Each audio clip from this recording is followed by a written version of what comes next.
Woke or progressive extremism is not a fad, but a revolution that is destroying our society.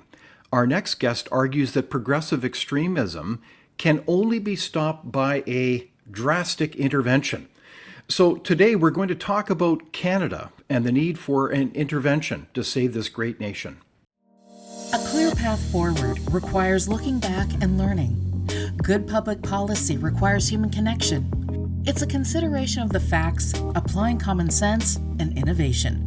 It's urban, it's rural, it's real life. We all have something to contribute. We all have a responsibility to get informed because there's a little piece of Canada in all of us, isn't there? Let's learn on this path together. This is Leaders on the Frontier.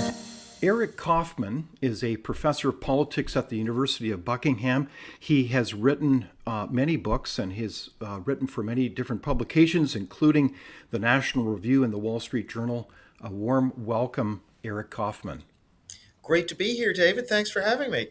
Always nice to talk to another Canadian. Indeed, a fellow Canadian. And Eric, I must tell you, congratulations on your book, The Third Awokening.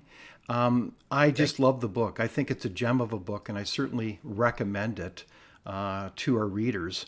And it's brilliant on, I think, a number of levels. It's hard to know where to begin, but fundamentally, I think you provide a more nuanced or even original analysis about understanding this progressive extremism, wokeism. And I think it also, you build a lot of significant research. It's not just an opinion piece per se, but you're really kind of daring to dive into the statistics of what do people in different groups in society, what are they really thinking? And you also audaciously have a 12-point action plan. So I really admired it. So congratulations, Eric. Thanks for all those kind words, David. There are obviously quite a few books that have come out, and just at the conference I'm at, Musa Al-Gharbi's here, who's got his new book, We've Never Been Woke. So there's a lot of books now out, and I'd almost call it a discipline that's emerged, studying this ideology and what it is. And so, I mean, I guess the first thing for your viewers is to sort of define this. And so I always say, the opponents will always say woke's just a swear word and it doesn't mean anything. But I actually think, defined properly, it's actually quite a robust concept that describes something very real in the world. And so the first thing is, what is woke, right? It's, in a sentence, it is the making sacred of historically marginalized race, gender, and sexual identity groups. That is woke.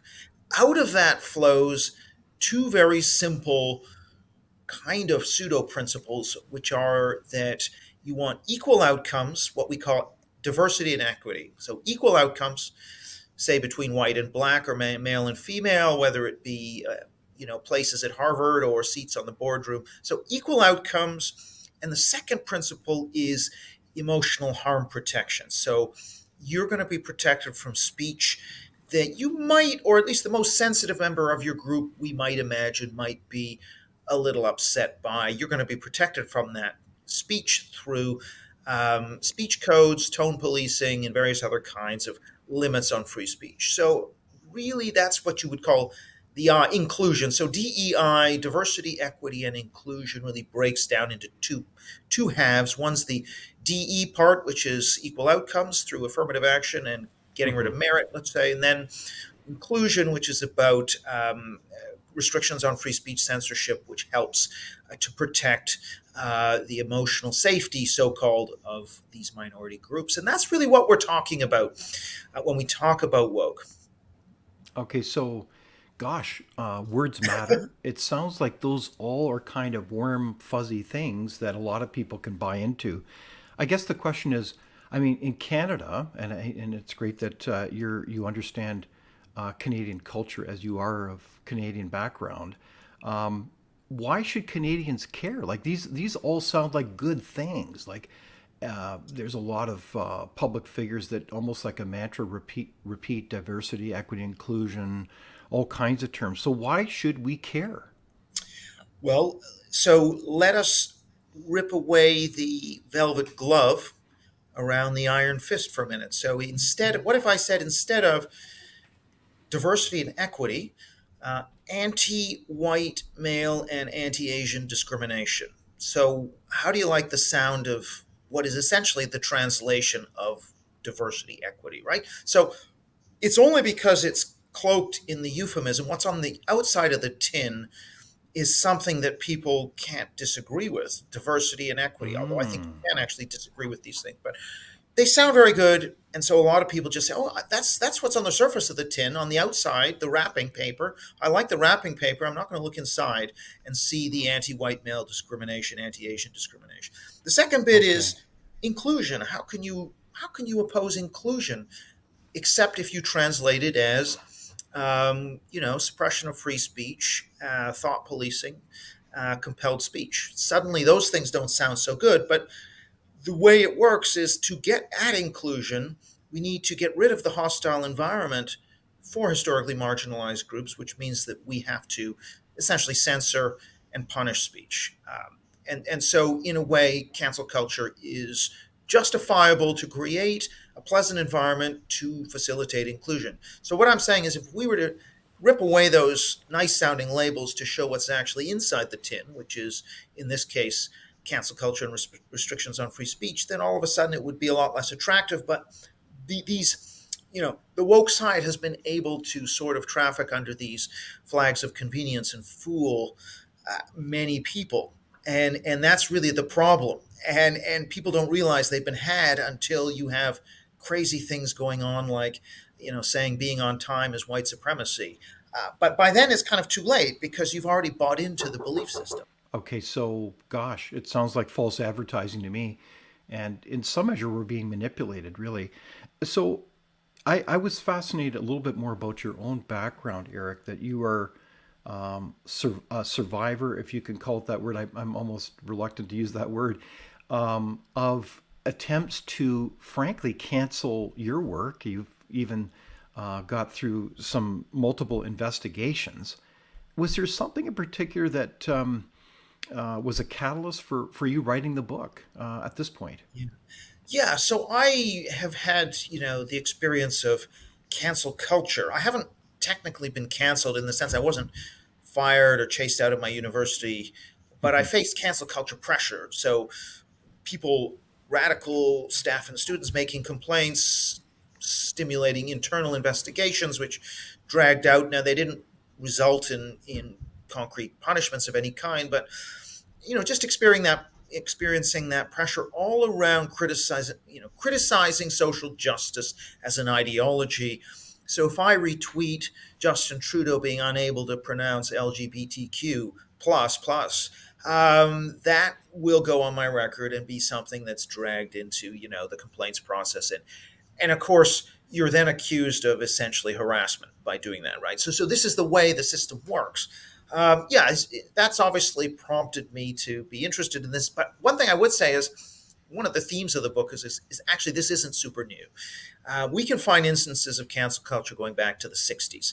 And the first probably episode was when Senator Daniel Patrick Moynihan, a Democratic senator, Mm, wrote a yes. report on the black family warning of fatherlessness as an issue, and that was shelved.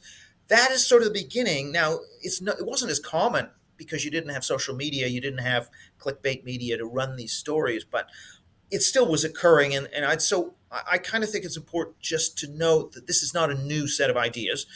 Race and to some degree sexism, and then very soon after, homophobia and transphobia. These are, leaving trans aside, but certainly if we go back to the late 80s, early 90s when the term political correctness came on the scene, those three were the key, if you like, the key touchstones, anti-racism, anti-sexism, anti-homophobia. So again, I think these ideas have longer lineages, and I think it's important to understand that and not to Hmm. think this was just born yesterday.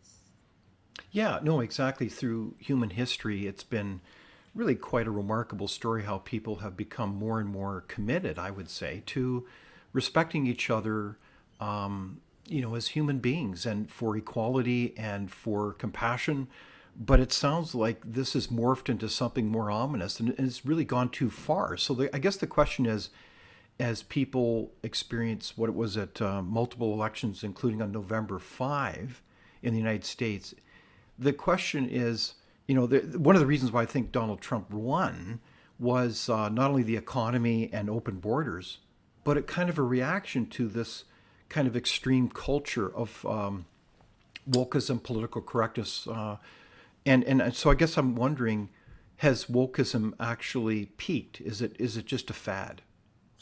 Yeah, I mean, there's a number of different pieces to that question, and I guess the first thing, well, we can talk about the election. I have a piece out in City Journal that just came out today, actually, which talks about the impact of woke on the American election, and this also chimes with stuff I say in the book, which is the impact of the culture wars, not just on culture. And so, if we think about the American election, if you think about woke, on the one hand, yes, Trump's trans commercial clearly moved the needle, and we know that from a number of different focus groups and um, surveys that have been done, which show that ad was important for swing voters. So that's the direct impact of woke on an election. But we also see what I would call the downstream effects, which is that if controlling the border and deporting illegal immigrants is seen as a racist action by a majority white country against Hmm. people of color who are trying to come into the country, if that's the way this thing is framed as systemic racism, then it's going to be very hard for you to turn people away and to actually get serious about controlling a border. And so, actually, the immigration issue is a woke issue. It's just an effect of woke within the Democratic Party, making them unable to control the border the way they did under Obama and Clinton. They couldn't do what Obama did. And Obama was accused of being deporter in chief by radical activists, but at that time the radical activists weren't in control of the party's position on immigration. So part of what I'm saying is that Trump wins not just because he runs the trans commercials, which were effective. So don't get me wrong, but in addition, the Democrats failed so miserably on immigration because of woke. So in the indirect and the direct pathway, woke decides this election. Okay, so that's some very important clues then. So what you're getting at then is wokeism is not a partisan issue. It's not in those simplistic terms. It's more profoundly to do with your worldview and whether you've bought into that worldview that really we should be striving for equal outcomes in all aspects of society. Is that kind of part of your thesis here? Yeah. So I guess you have this philosophy: equal outcomes and emotional harm protection for historically marginalized race, gender, and sexual identity groups. That's really what this ideology is. But concretely, it manifests in different ways. One would be the trans issue, so biological males and women's spaces, sports, you name it. Another manifestation could be teaching critical race and gender ideology in schools, so teaching students that the U.S. is built on stolen land. It's a settler colonial, white supremacist, racist country. Hmm. It could involve there are different outriders of cancel culture, for example, people being fired from their jobs or being ostracized for things they've said is another outrider of this ideology. So all of those things matter. But then, even beyond cancel culture and critical race and gender ideology, are these downstream effects. Oh, well, we can't police the border. That would be racist. Oh, we can't incarcerate repeat offenders because they are more likely to be Black and Hispanic, and that would be systemically racist. So we are going to get more lenient on felonies. So, in California, theft, $950 and under was changed from a felony to a misdemeanor. That opened the way for a huge surge in criminality. Now, those policies have just been voted down in referenda in California, but it's an example of what I'm talking about. The crime gets out of hand. Or if we're talking about education and certain pupils are being excluded more than others and they happen to be more likely to be of certain racial backgrounds, then you don't exclude. What is that classroom behavior? What does that do to education outcomes when you've got an unruly classroom? So in so many ways, it's the culture wars is not just about culture; it's about these concrete policy areas. And even though I wouldn't call the right to camp and pitch tents and have open air drug use in major cities, Actually, I don't think that's a manifestation of woke. It's a manifestation of what I would call humanitarian extremism, which is a key component of woke. But because it's not strictly about race, gender, or sexuality, I think that is got a family resemblance to, but it does not fall into my definition of woke. Okay, so those are some very powerful examples, Eric, of how culture matters as it kind of defines and acts as a funnel for what is seen as acceptable public policy. So that's why, are you seeing, say, for example, in crime, like we've seen crime go up tremendously in different jurisdictions in Canada? That's really in part because we have a culture that sees criminals as the victims. Is that kind of part of that thinking, that example? So yeah, I think part of the long lineage of woke is ideas that did a lot of good, humanitarianism, um, equality and equal rights. Things, however, can go too far. And so we're seeing an overshoot. So if you start to take the idea of humanitarianism too far, you start to think, well, it's not just about physical harm to people, it's about psychological and emotional harm.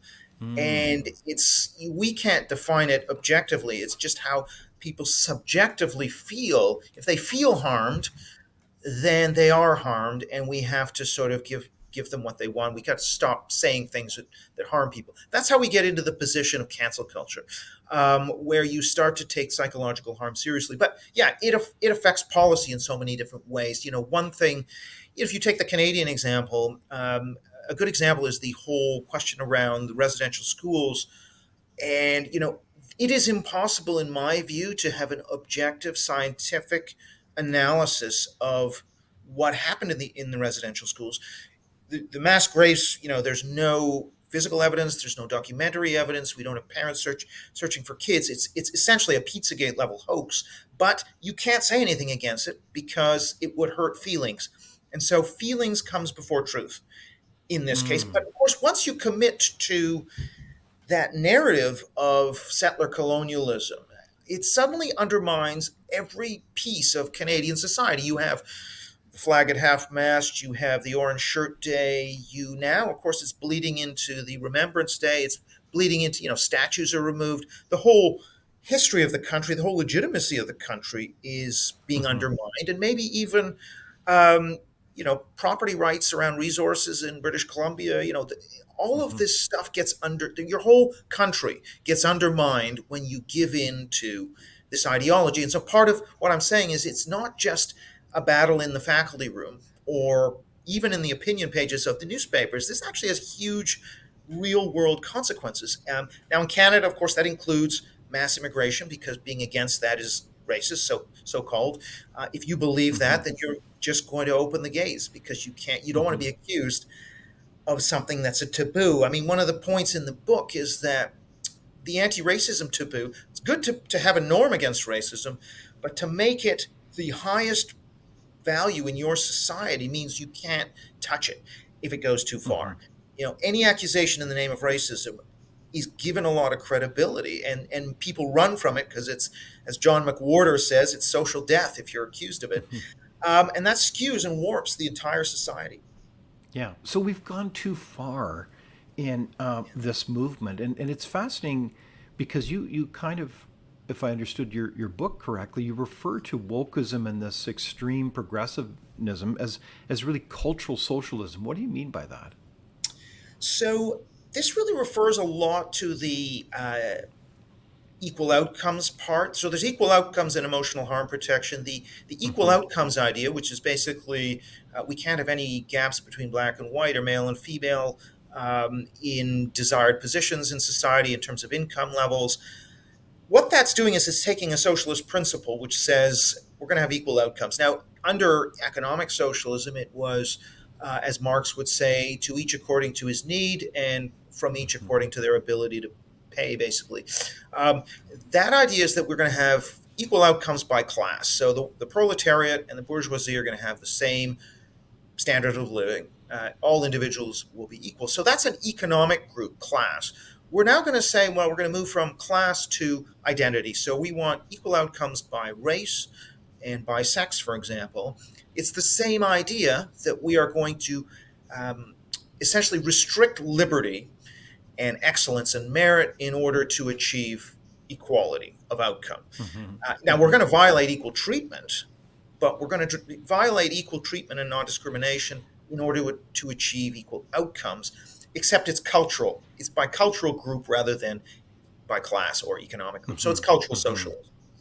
Okay, so to back up for a sec, I guess what I find so bizarre is that we all celebrated the great speeches and vision of great leaders like Martin Luther King Jr., where he talked about, I dream of a time where our children will walk hand in hand, regardless of the color of their skin, but they'll be judged on their character. So this is something totally different. We've gone way beyond that. This Martin Luther King Jr. is far in the rear view mirror here, right? Yeah. Yeah. I mean, it's important to note that that speech was delivered, I believe, in 1963. I could be wrong about that. I think it was 63. Um, and, very quickly, the civil rights movement and the civil rights bureaucracy, I think Richard Hanania in his book, The Origins of Woke, says, if you look at the letter of the Civil Rights Act, it says no discrimination on the basis of color and other, you know, uh, immutable characteristics. Hmm. Very swiftly, within the span of a few years, if you're not discriminating on the basis of color and other immutable characteristics, you're in violation of the law. So it's actually against the law not to discriminate, whereas the letter of the law says it's against the law to discriminate. Because what happened? Well, activist judges reinterpreted the text the way they wanted it to read, which is to say that you need to have goals and timetables to achieve equal outcomes. And if you're Hmm. not doing that, then you're engaged in a violation of the civil rights laws. And that eventually gets into this concept of indirect discrimination, where, if we don't have the same share of people, the onus is on you as an employer or as an organization to prove that this um, unequal outcomes isn't the result of discrimination. And once the onus is that way, essentially the easiest thing to do is just to have affirmative action to say, well, we've got an affirmative action quota, and therefore we can't be sued. So the point is, I think the principles very rapidly get subverted as the left moves away from equal treatment and non discrimination towards discrimination in order to achieve equal outcomes. But of course, all along the way, they convince themselves that, oh no, this is a seamless thing. It's all the same thing. It's all about equality.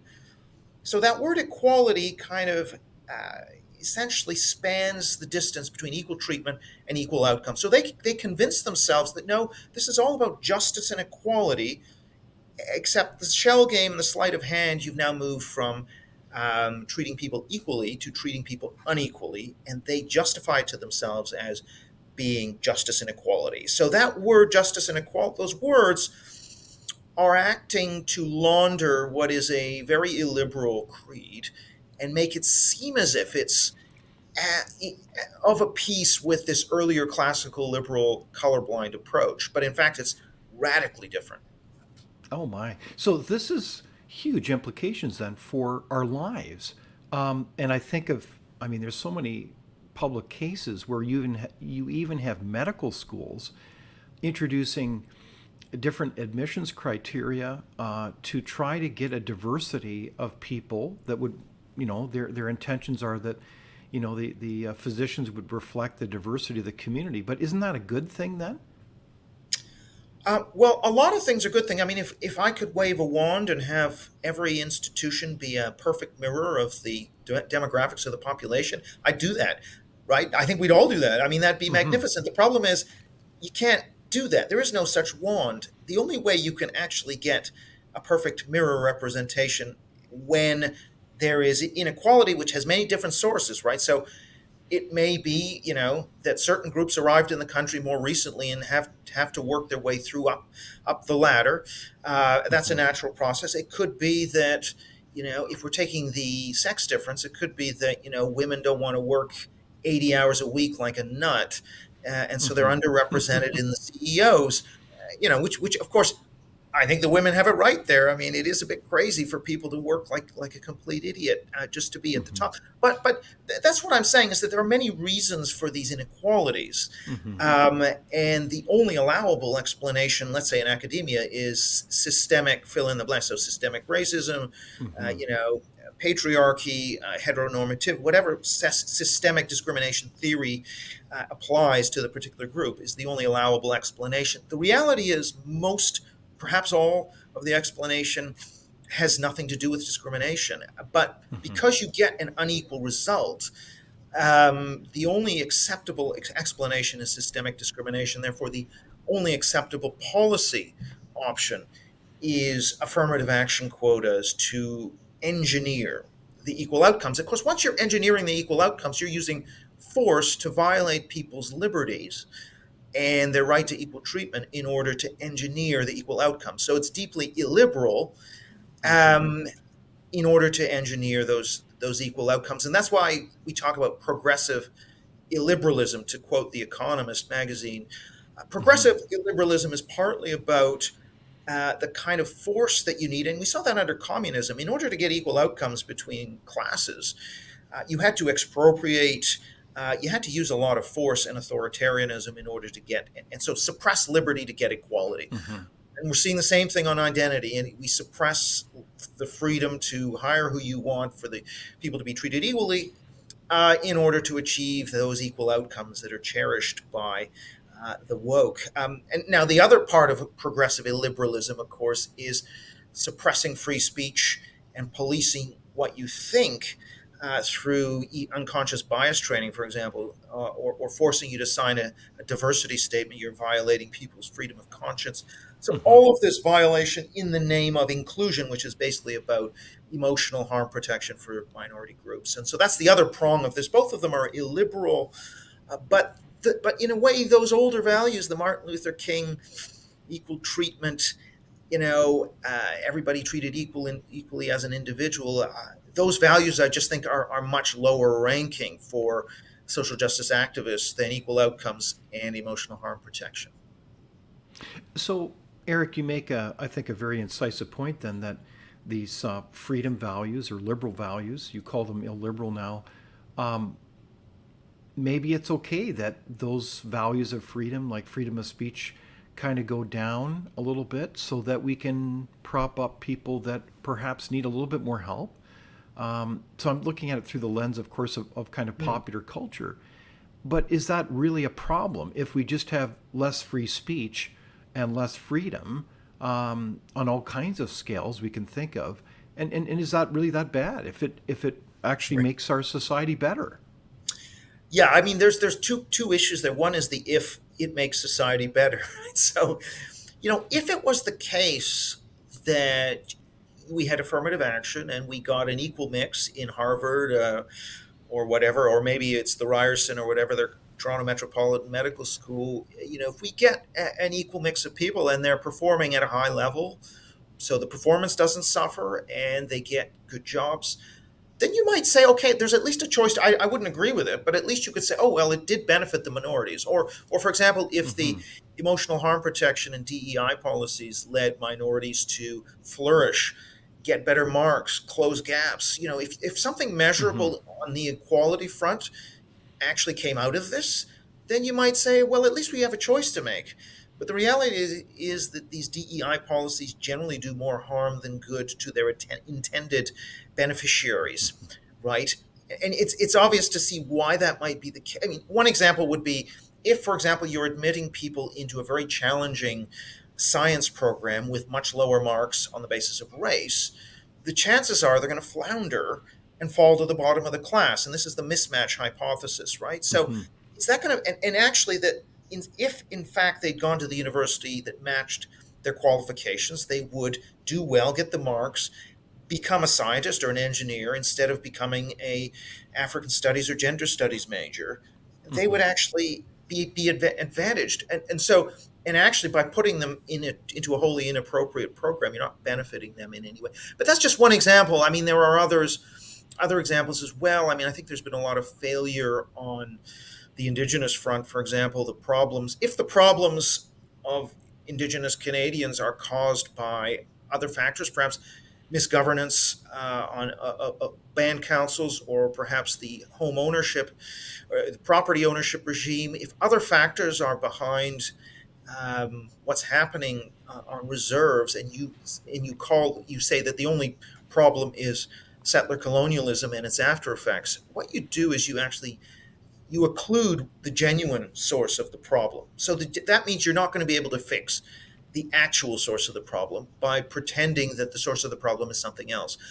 And I think that's really so. For example, with African Americans, if the problem is you have very few people reading at a national level in grade 5, by the time they get to age 18 at the end of this process, and you're talking about university admissions, I mean, that's far too late to do anything about this. You've actually got to be addressing the problem at age 0 to 5 or age 0 to 10.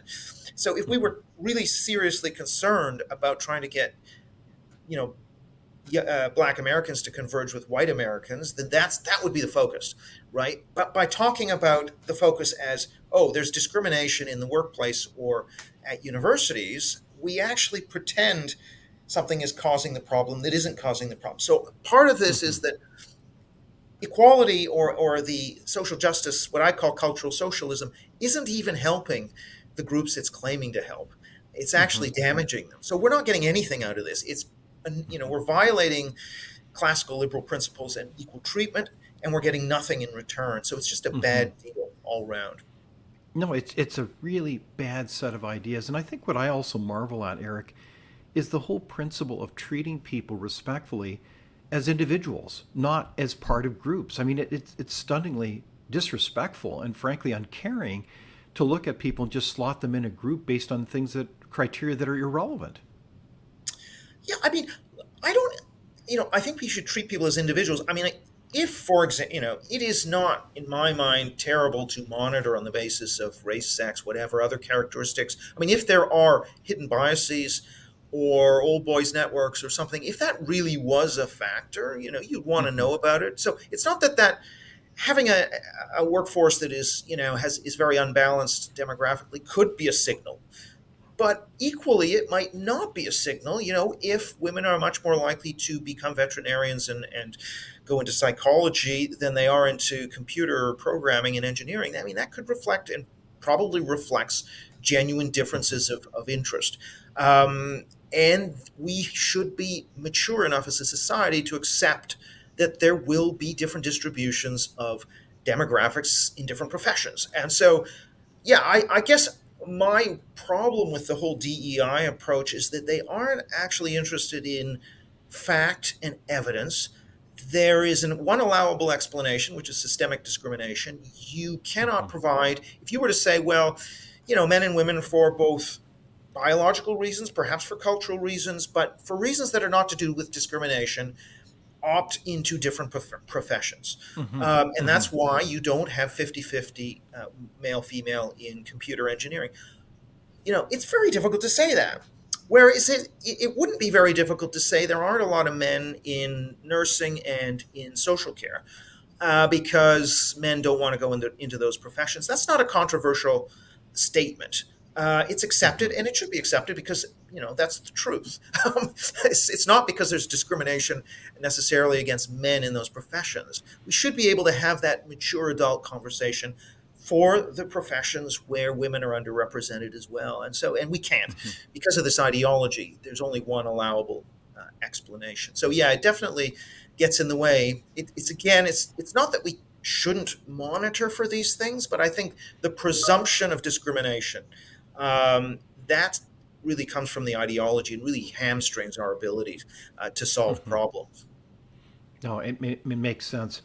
So what I'm also fascinated about in the book is you talk a lot about how so-called microaggressions have been torqued up to be major trauma. Can you tell us more about that phenomenon as we talk about safe spaces in universities and other institutions?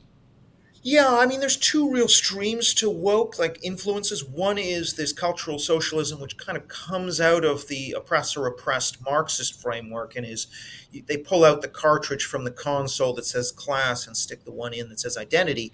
So there's, certainly an impact from that post-Marxism, but there's also something else which I talk about in the book and I think is more important than this post-Marxist legacy. Now, a lot of books, Chris Rufo, James Lindsay, a lot of books talk about the kind of post-Marxist intellectual legacy, which I think is important, but I don't think it's as important as this therapeutic culture of always listening to your feelings and validating your feelings, and this emphasis on fragility and vulnerability and victimhood, which comes out of the psychotherapy of the 1960s.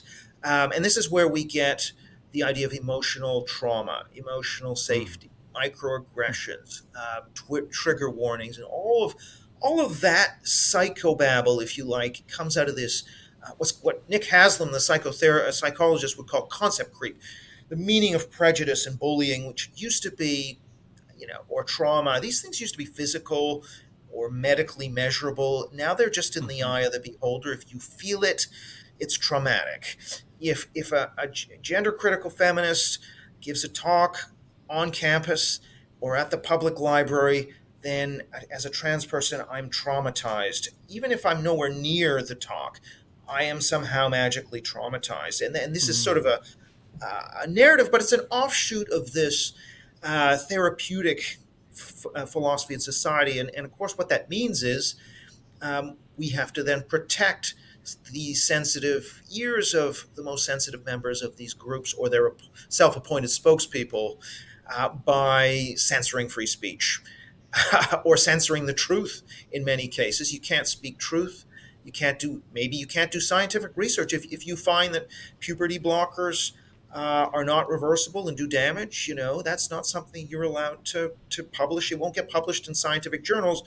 because it might be emotionally harmful to somebody. So again, that's the other prong. We've got the DE prong of equal outcomes and affirmative action, and this is the I prong, which is the emotional safety, emotional harm protection, which leads us to clampdowns on free speech, which, by the way, just leads to a lot less free society. Why does that matter? Because the success of the West has really been about the ability to be free to pursue the truth wherever it leads, not to essentially stop at a red line that's been arbitrarily assigned by a particular ideology or religion.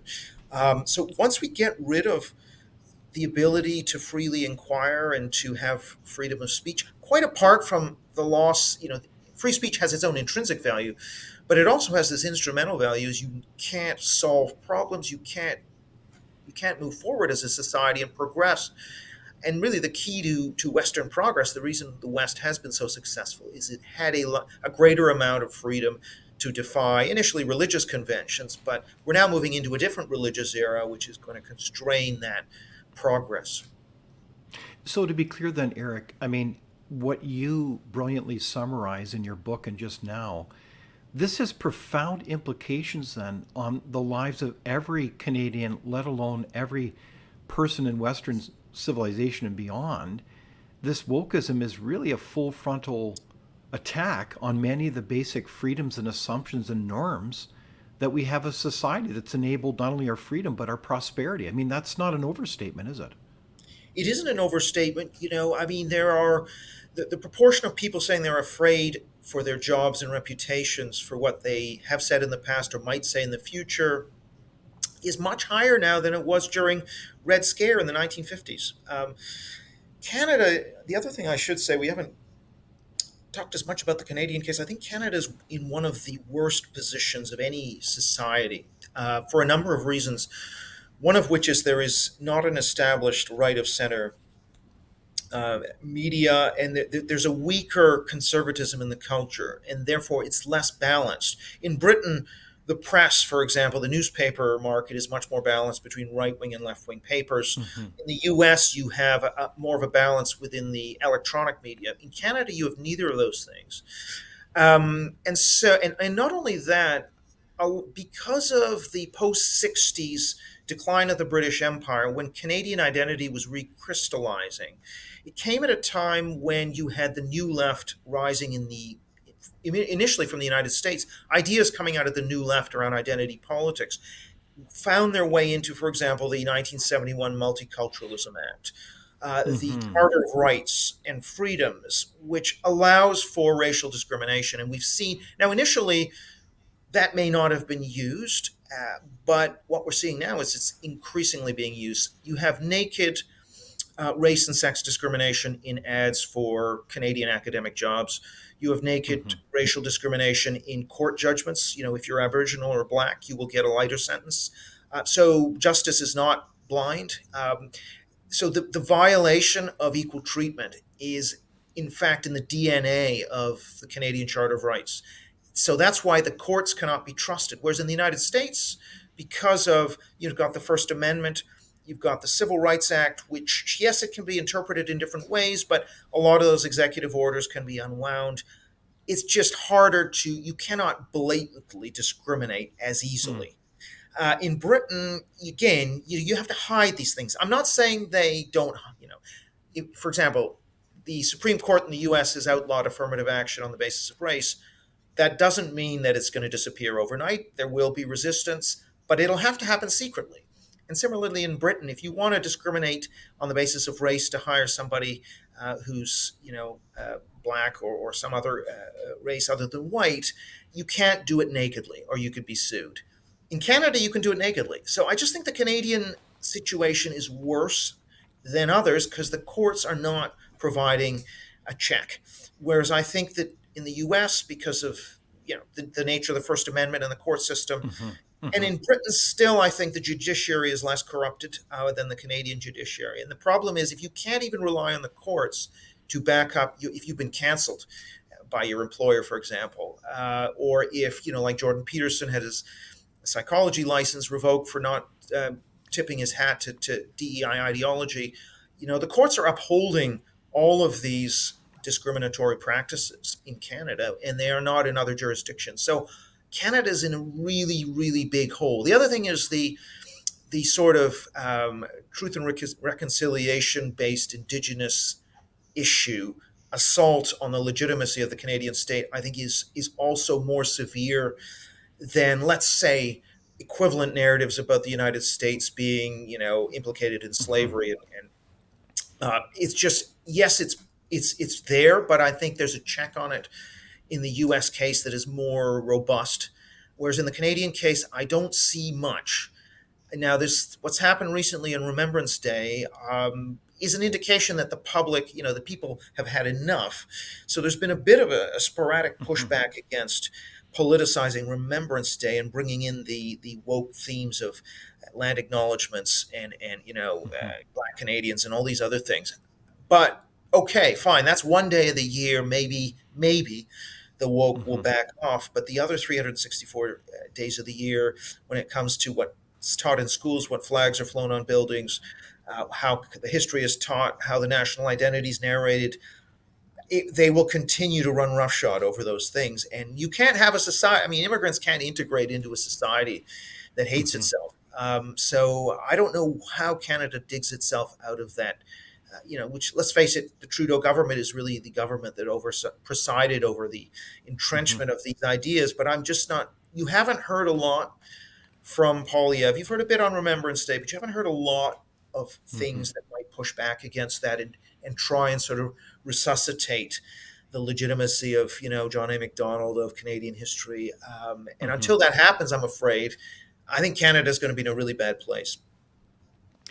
So, very interesting. So, you are based in the UK. You've obviously got a lot of work that takes you to the United States, and you're a Canadian.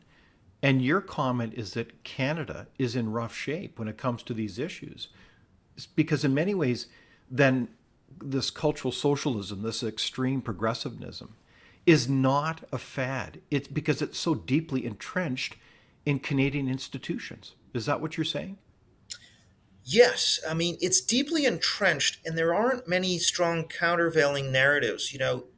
In the US, for example, or in Britain, there would be strong attachments to, in Britain, to Churchill, to famous figures in British history. In the United States, the founding fathers, it's not so easy to trash Lincoln. Whereas in Canada, in English Canada, I mean, Quebec is different and has more robustness to it. But if you take English Canada, because there's weak Hmm. attachment to founding figures like MacDonald, or to there's no founding narratives that are very strong. We don't have something like the American Revolution. It's just that there's not much of a counterweight to the onslaught. It's very weak and disorganized, and that's my worry. You know, and you see in the reluctance of Canadian politicians, they've dipped their toe in the water on the trans issue and having to inform Hmm. parents. So that's good, and I think that is a positive sign. And maybe Polyev saying some things around Remembrance Day is another positive sign. So I'm not saying it's hopeless. There are Hmm. green shoots, but part of the way this gets solved is you need a situation where politicians who are woke pay the price, the way Harris did, for example, or in Scotland, Nicola Sturgeon of the SNP on her Gender Hmm. Recognition Act paid the price. You need that kind of sort of electoral punishment to begin to Hmm. change the culture. And in Canada, even those politicians who are willing, John Rostad, British Columbia, did mention gender ideology in schools, but unless you are willing to, in a debate, put your opposition on the back foot by saying, define what a woman is. That's happened in Hmm. Britain where the Conservatives, they sort of, the Labour opposition was put on the back foot by being forced to define what a woman is, and when they tried to get mealy mouthed about it, they got clobbered. And so now they no Hmm. longer say that anymore. And so that's changed the Hmm. culture. You would need Canadian provincial or federal politicians like, would Polyev in a debate with Trudeau say, is Canada a racist country, Justin? Um, for example, would Hmm. he be able to see, what is a woman, Justin? That's the level it has to go to. You have to force them to answer the question. Don't let them go, and you have to politicize these issues in order to make it costly to the opposition, and that's the only way we get the change. And I haven't yet seen enough focus from, say, Canadian conservative politicians on these issues. I know their grassroots wants it, but Hmm. politicians are a little bit scared of violating elite norms, because the elite norms, which are suffused with progressivism, Hmm. will say, "Oh, you're being divisive. You're stoking the culture war. That's ungentlemanly, or that's anti-trans."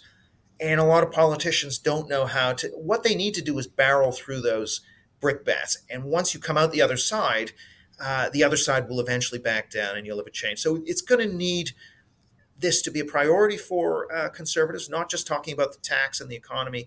You have to talk about culture. You have to sort of make it central to your pitch and put the other side, knock the ball into their court and say, because the Hmm. thing is that, as the surveys I've done with McDonald Laurier show, Canadians by about a 2-to-1 margin oppose woke ideology. They Hmm. want color blindness, not color conscious policy, for example. They don't want Hmm. John A. Macdonald statues taken away. Um, so, on issue after issue, they are very much on the anti woke side, but the Hmm. politicians have been reluctant to go for that open goal because they don't want to be called names by the media or by the Hmm. opposition. And they're going to have to find a way, they're going to have to find enough courage to surmount those barriers. Indeed. I think you're onto something, Eric. And part of what this discussion rises for me is the whole notion of who really enables this radical extremist progressivism. Like you think of, I think you allude to fear being a very important emotion, careerism, but the whole aspect of groupthink where people go along with a crowd and really are very afraid to speak up and have courage and say, no, this is nonsense. I mean, to just simply start transforming people's gender and not really focused on their health is just antithetical to any common sense. So, what's enabling this from a sociological point of view based on your research? Well, there's two things. One is what you describe as fear, which is sometimes known as preference falsification, where under communism, for example, many people didn't believe in it, but they'd still put the slogans on their shop windows. Um, in order not to be persecuted, and so there is a certain herd mentality. But more than that, and I think this is what I talk about in my book, is that race, sex, sexuality have become elevated as the taboos in society. Hmm. So the highest values in society are anti-racism, anti-sexism, anti-homophobia.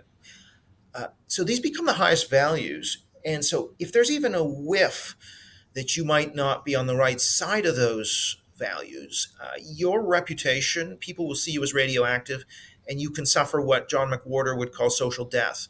And that's just very intimidating to a lot of people. So that's number one. But I don't think that's the whole story. I don't think just intimidation is the whole story. I think a lot of people actually truly believe. So for them, a lot of people would just say, yeah, of course, anti-racism is the most important value in society. I Hmm. mean, they just accept that. Now, of course, anti-racism is important. Don't get me wrong. But there are a lot of other things that are important too. Not discriminating, Hmm. on the basis of class, for example, which have nowhere near the same emotional punch. And so, what we have is a set of taboos, um, which are important in making people scared, but they are also important as the center of our moral universe. And so, people think these are the highest values, and I'm a bad person. Hmm. Even taking the fear out of it, people think I have sinned I'm a bad person if I don't endorse something that says diversity, equity, and inclusion on the tin. If I don't endorse something that says anti-racism or trans affirmation or trans rights, then I'm an awful person. So I think people are actually believing a lot of this as well. So there's two problems. I mean, in an institution like academia, the biggest problem is true belief. Maybe in an institution like the Canadian military or the police force, the problem is fear. And the rank and file aren't particularly woke, or maybe not be woke at all, but they're scared of speaking out. I think both of these things matter, but I don't think it's Hmm. just enough to say people are scared. I think people are scared, and probably rightfully so. But there's also a lot of people who are being fooled by the what's on the label on the tin, that says inclusion or diversity. They're fooled by those nice sounding labels, and they don't actually understand what they're being sold. Okay, so does that include a lot of people, say, for example, in parts of the business sector who just say, well, yeah, if we can kind of signal that we're friendly to everybody, why wouldn't we put up all kinds of pride flags all over our store? They won't do it necessarily for Canada Day. They may have one flag up, but it's almost bizarre. People go along with this. Is that what's going on, Eric, in your It, perspective and well, analysis? yeah, I mean, it is because it's also very well framed. Like, when I say trans rights, if I say, biological males going into women's sports or women's prison, that's trans rights. Hmm. And if you oppose that, then, oh, you're against trans rights. You see, that's very clever. Whereas if you were to Hmm. say, no, it's not trans rights, it's trans rights versus women's rights, and it's a Hmm. clash of rights. It's not just trans rights, it's trans rights versus women's rights. So we'll have a conversation about whose rights prevail. That's what we do in democracies. But the way it's framed is, no, there's just one thing called trans rights. There's nothing on the other side of that called women's rights or children's rights. It's only trans rights. And so Hmm. a lot of this is the cleverness of the framing, the cleverness of the labeling makes it sort of disarms Hmm. opponents, and opponents don't know how to argue against that, and people feel really bad. Yeah, you're right. I should always affirm. I should always be in favor of trans rights. But of course, what you're saying is I'm against women's rights, Hmm. right? Or if you talk about pride insignia 365 days a year, you're centering something that is left coded and that is coded with an ideology which is about making sacred historically marginalized race, Hmm. gender, and sexual identity groups. So what you're actually doing is you are advancing the desires of one group, which might be LGBT. Not that that's actually a coherent category, but what you're doing is you're centering that, and you are decentering and traducing the rights of Hmm. conservatives, religious people, or people who just think, okay with having one day of the year, but not okay with having either a month or 365 days, because Hmm. there are other groups out there. We can talk about, you know, we can have a day for the Jews and a day for the Armenians and a day for the Kurds, and we have a day for anybody. Hmm. But the fact that it is just focused on race, gender, sexuality, and the favored totemic sacred groups is ideological, and it's actually very alienating to anyone who doesn't believe in this ideology. So it is not inclusive. This is why when they say, well, if we have Pride Month, that's inclusive. No, it isn't actually exclusive of conservative and religious Indeed. people. And especially if it's Progress Pride, it's now exclusive of people who disagree with trans ideology. So again, they're selling it and framing it in this Hmm. nice wrapping, which it's hard to disagree with, trans rights.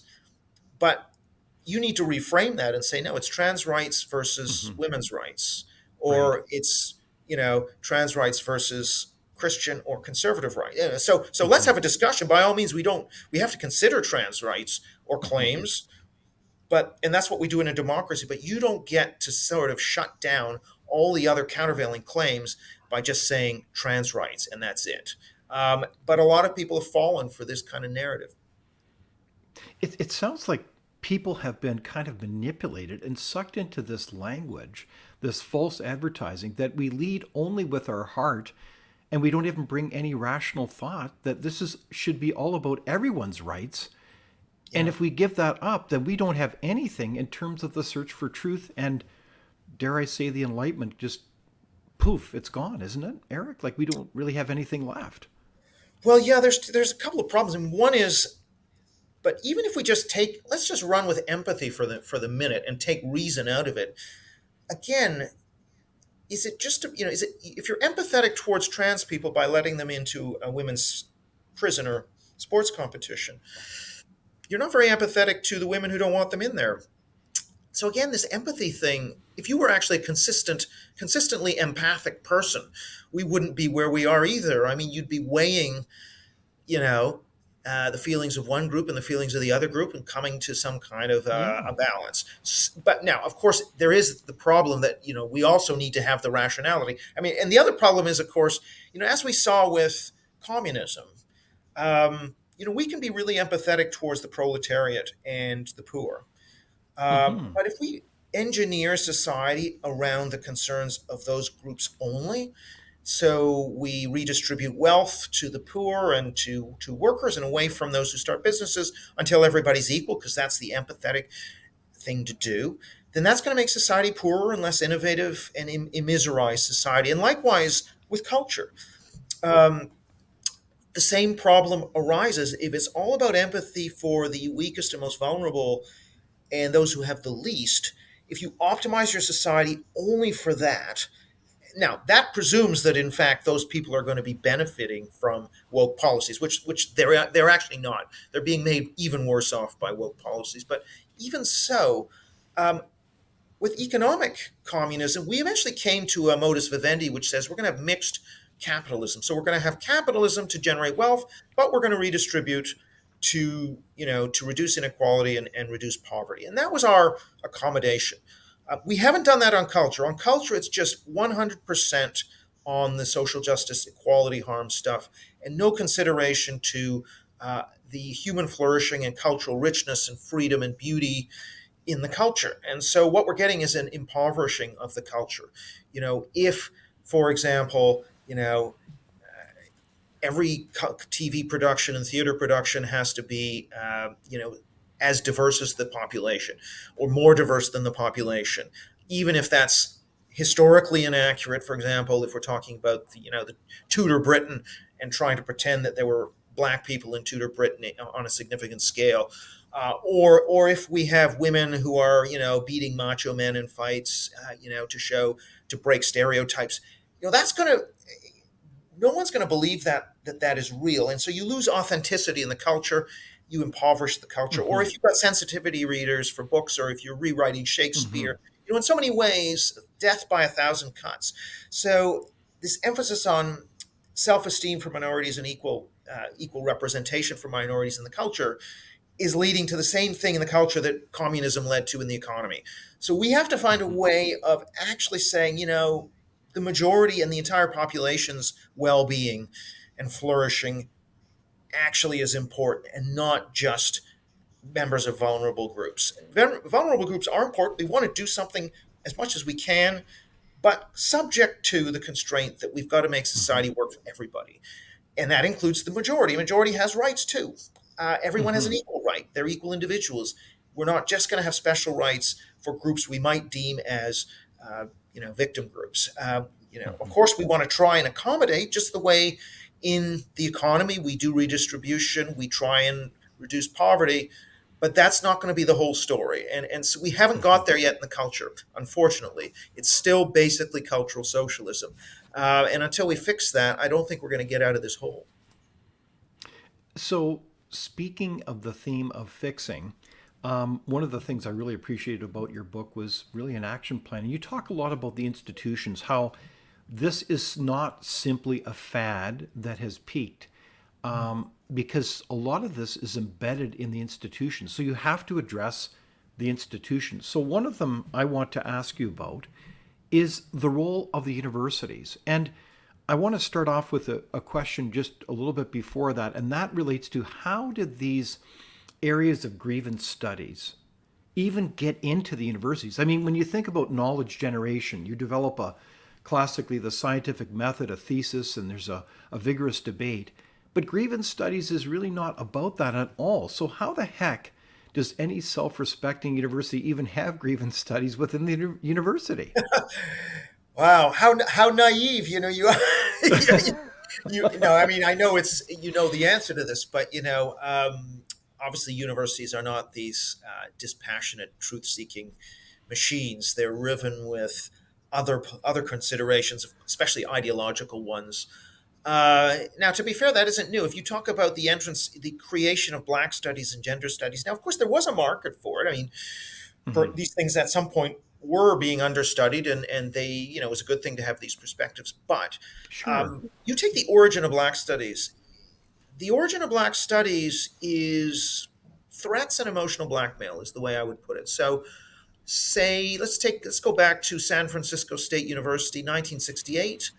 Yes. You had Black Panther and students, basically white leftists and Black Panther activists occupying student offices of the dean, demanding every Black student be admitted, demanding 50 Black professorships reserved for Black people, demanding the creation of Black studies. They didn't get everything they demanded, and they struck for a year, but they got a lot of what they demanded, and that was the origin of Black studies. Force, not intellectual argument, force and emotional blackmail at a time of racial turmoil is what got Black studies underway, and it was always an activist discipline from the get-go.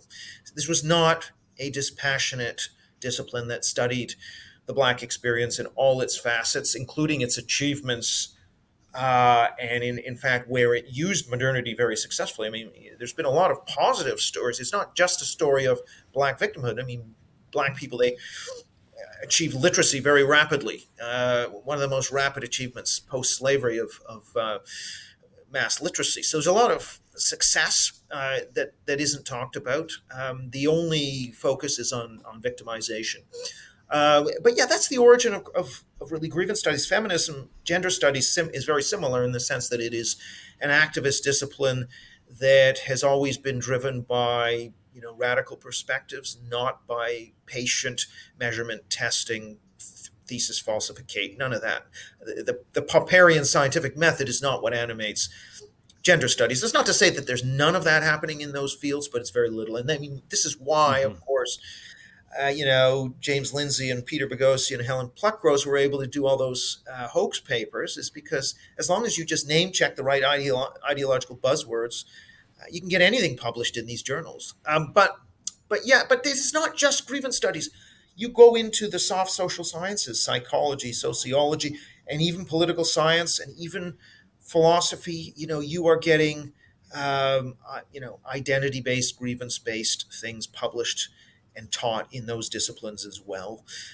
So you shouldn't just think it's the grievance studies disciplines. In fact, it's much wider than that in the social sciences and humanities, to the point where I think there's a crisis. You take something like English, who is teaching Shakespeare the classical way anymore in the English departments? It's all about race and gender and sexuality, right? So It's this is bizarre. sort of where the So, rot so, starts. but, so Eric, in that case, though, Yeah. what is the doctor's prescription on how to deal with universities then? Do we defund them, or do we try to reform them? Like in Canada, I mean, it's unbelievable. Like at Queen's University, where I went, you have major halls called MacDonald Hall, named after our great Prime Minister, renamed. You have at Waterloo, where I was quite involved in that university, setting up research chairs where you have to be a particular race to even apply. I mean, it's absurd what's going on there. It is absurd. So how do you get at this? And the solutions will vary depending on the country because of the legal framework. Again, I'm worried about Canada because the legal framework is not robust there. It doesn't appear to be robust. But the way you would tend to want to do this is let's just take the example of Trump's recent announcements. Um, he seems to be announcing that he's going to be cutting a lot of money and taxing endowments. The approach there will be to use the accreditation system, to change the accreditation system. Hmm. Now, Hmm. my view is that cutting is not actually the way to go. I mean, if cutting budgets might harm the lowest tier universities, but those lowest tier universities are not the ones influencing the culture. How do you get at the top tier rich universities that can weather cuts? They can weather the financial storm. Um, Hmm. so now I do think obviously these universities can weather the financial storm, but on the other hand, they are reliant on student income, on government research grants. If I were a conservative government, I would, for example, withdraw. I would try and sort of make it a condition of giving money to the say SHRC or Canadian research councils, that they must get rid of all DEI Hmm. from every spec. So they aren't allowed to have grievance studies based specs. Uh, Now you can there can be some grievance studies that is done, that's fine, but the issue is that DEI is an organizing principle. Demonstrating your commitment to DEI is becoming a requirement of getting grant money, even to do science. So the first thing is to get rid of all mandatory DEI and even text boxes in application forms where you can tout your DEI credentials and get ahead in the competition for research funds. So I think the research funding can definitely be squeezed federally in Canada. The next thing that probably needs to be done is that universities at the provincial level, provincial governments need to all draft academic freedom bills similar to Britain's academic freedom bill, which I was involved in, which allow people to go around their university to appeal when their academic freedom has been violated. They require universities to have policies that are compliant with the aim to protect and promote academic freedom. Um, Universities can be fined if they're in violation and in breach. And you need teeth in the legislation. Ontario and Alberta Hmm. have, people have fine sounding, Chicago style principle statements about academic freedom. You actually need an office with the power to investigate and fine universities, Hmm. which is the British legislation. Ideally, you also need a right of action for individuals whose academic freedom has been violated to go around their university, take a university to court. That all needs to be able to be facilitated. But the problem, of course, is if the Canadian courts will always rule in favor of the university's right to censor. If they interpret academic freedom as the right of universities to do whatever they want, including censoring staff and students and firing staff and students, then this isn't going to go anywhere.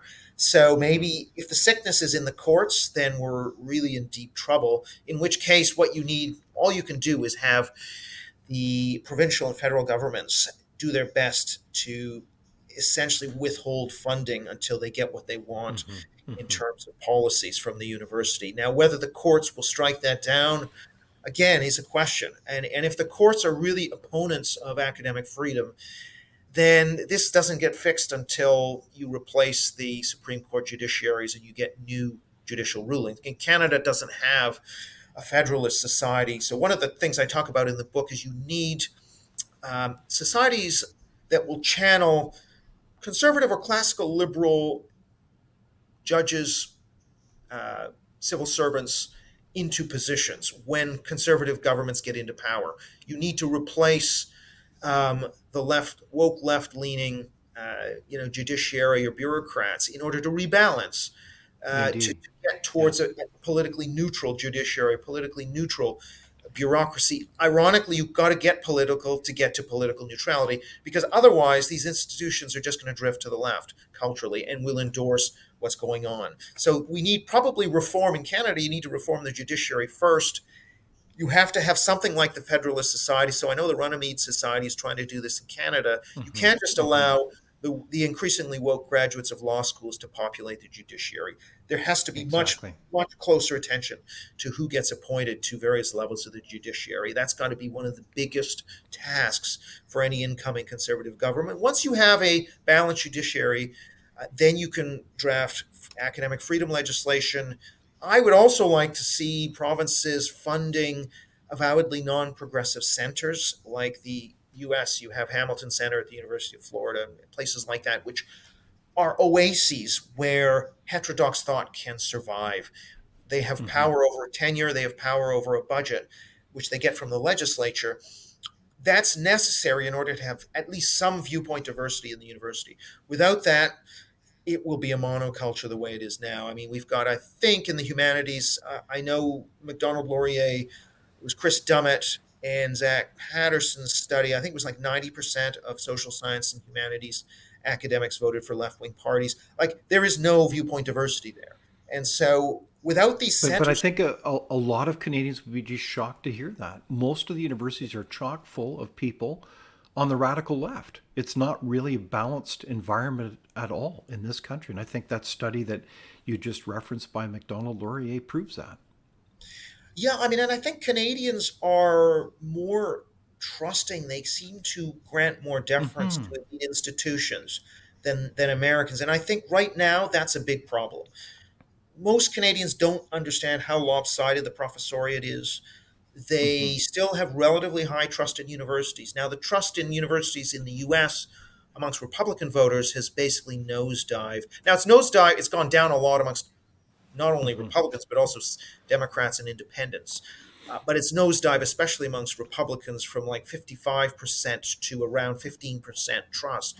Um, and I actually think that's been a good thing. It's forced at least some reckoning amongst universities. They are now adopting, Harvard and MIT have adopted political neutrality statements. They've gotten rid of mandatory diversity statements. So it's been very useful. In Canada, I think you need to have a much greater politicization of the, right of center politicians need to be drawing more attention to the state of Canadian universities and to Hmm.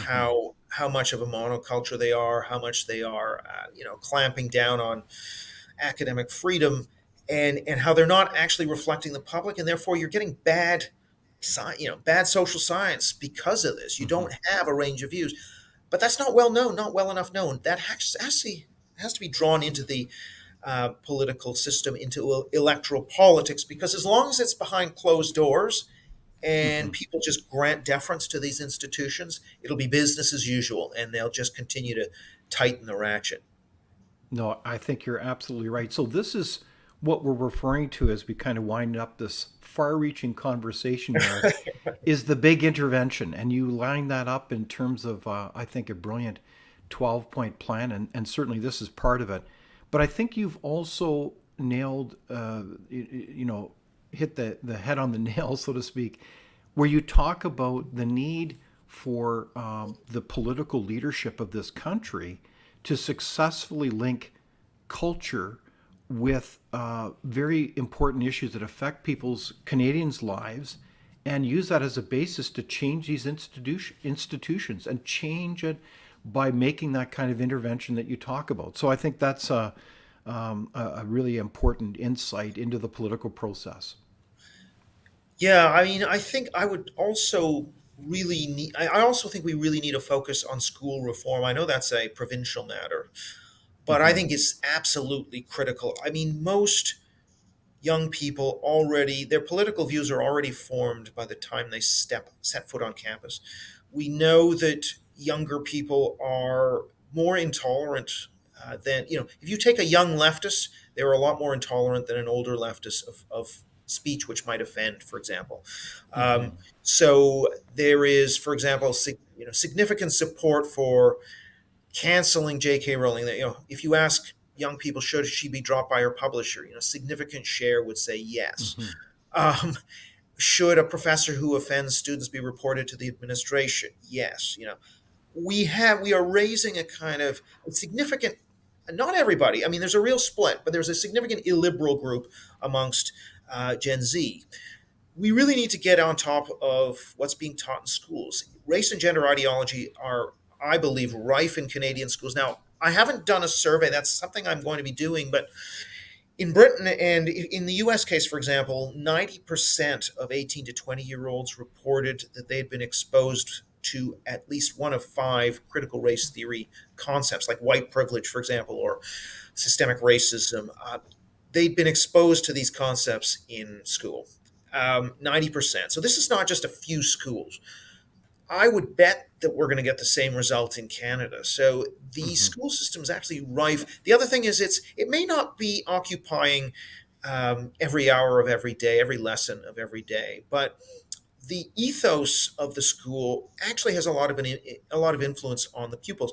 I mean, one of the things that we saw in the U.S. survey, in particular, was the pupils that had been exposed to more race and gender ideology were significantly more supportive of race and gender ideology. And so the Hmm. indoctrination really works at the school level.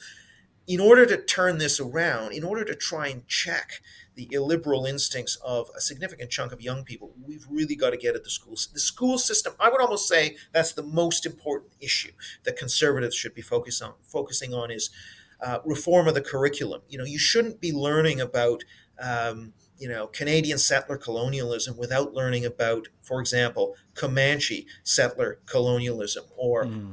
Aztec, you know, imperialism. I mean, or Coast Salish slavery. You can't just take the sort of European experience or the British Canadian experience completely out of Hmm. context. The context being that everybody was engaged in these activities, often doing it in a much nastier way. But students never learn that. A majority, it's 70% of American young people think that the native peoples lived in peace and harmony before the Europeans arrived. Like, that is how illiterate they are. And we have to start correcting these biases by getting at that curriculum. And actually, um, this means that you are not, there, we have to have bans like critical race theory. Radical gender ideology needs to be out of the schools, and teachers who teach it need to lose their jobs. Actually, we have to create a chilling effect so that teachers do not surreptitiously try and indoctrinate. So this has got to be a top priority. And again, it doesn't seem like provincial premiers have really. It's not even enough to announce it. You've actually got to have investigations. You've actually got to give teeth to this legislation in Hmm. order to get rid of the indoctrination. Canada hasn't yet started going there in any serious way, the way the American red states have. I think that's Hmm. going to be school reform. I think has to be number one on the list. I think that makes a lot of sense. Education matters, culture matters. So, Eric, my final question to you is, what role do citizens play in this? Yeah, I mean, really, I'm kind of a proponent of both and. So we need to reform institutions, and actually elected government, which is the only institution that the majority of the population can control most of the time or occasionally. You've got to use elected government. I know there are libertarians who think that it's all down to citizens in the market. I'm afraid that that'll work for some things like podcast media where there's low barriers to entry and new entrants. The Joe Rogans and Jordan Petersons can suddenly have large followings, but it doesn't work that way for schools. It doesn't work that way for universities and tech firms. And so in many other areas, you've got first mover advantages, and it's very hard for the new to drive out the old. And so you need to use government. That's one of the big themes of my book is conservatives have to become classical liberals, have to become used to using government. And in fact, this is in accord with classical liberalism because if you go back to your John Locke or Thomas Hobbes, um, governments had a role in protecting your liberty from private violence, or in our case, from private censorship. Institutions that are censoring you, that are taking away your liberty, it's perfectly legitimate for government to act against those institutions and to constrain the autonomy of those institutions to free up the citizenry. So that's the first point. Now, citizens, yeah, what can they do? I mean, of course, to the extent they can speak out against the madness, to resist new buzzwords, like settler. To the extent you can resist these buzzwords, resist them. To the extent you can get involved at school board level, you know, get involved. I would say one of the problems is that those on the radical left punch like 5 times above their weight in many of these self-selecting bodies and on social media. So we need these sort of average citizen, the normal person, to be more involved in trying to change their society and not be so passive and just worry about their, of course you have to worry about your own family and your own, paying the bills. That's natural. You can't take chances necessarily that are going to result in you losing your job. I get that.